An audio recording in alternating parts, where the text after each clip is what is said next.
We're going to begin with this. A former Democratic candidate for lieutenant governor of Nevada has suddenly made Joe Biden's all but certain presidential campaign uncertain. Lucy Flores says Biden touched and kissed her in a way that unsettled her during a campaign event nearly 5 years ago now when he was Barack Obama's vice president. Biden is disputing Flores' story while he prepares to get into the 2020 race. Some of his potential rivals for the Democratic nomination said over the weekend they believe Flores, but it is something voters would have to decide. Ed O'Keefe looks at why the allegation rings true for some of Biden's critics. Ed, good morning. Good morning, John. We're still weeks away from Biden's anticipated entry into the presidential race, and the accusation made over the weekend speaks to a part of his behavior that some find harmless, but that his accuser says deserves more scrutiny. She tells CBS News she was too nervous to share her story until now.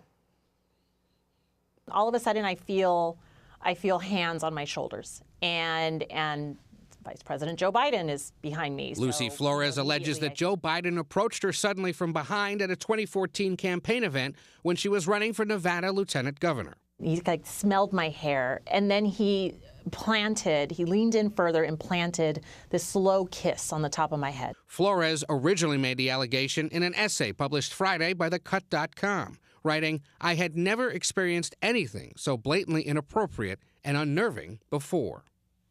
In a statement Sunday, Biden said, "In my many years on the campaign trail and in public life, I have offered countless handshakes, hugs, expressions of affection, support, and comfort.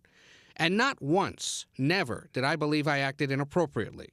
We have arrived at an important time when women feel they can and should relate their experiences, and men should pay attention.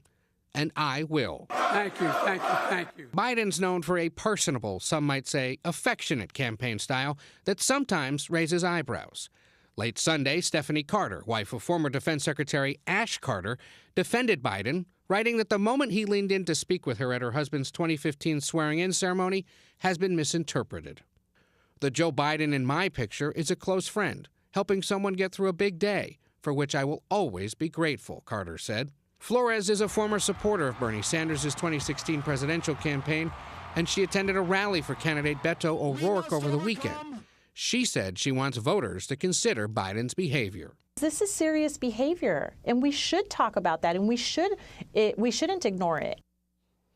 The organizer of the 2014 campaign event in question says he's reviewed more than 700 photographs from that day and found nothing resembling Flores' accusation. She told CBS News she felt violated and that she doesn't believe Biden should run. Some of his potential 2020 opponents say they're aware of the accusation, but wouldn't say whether this disqualifies him from the race. Nora? All right, interesting to get all sides and all points of view on that. Ed, thank you so much.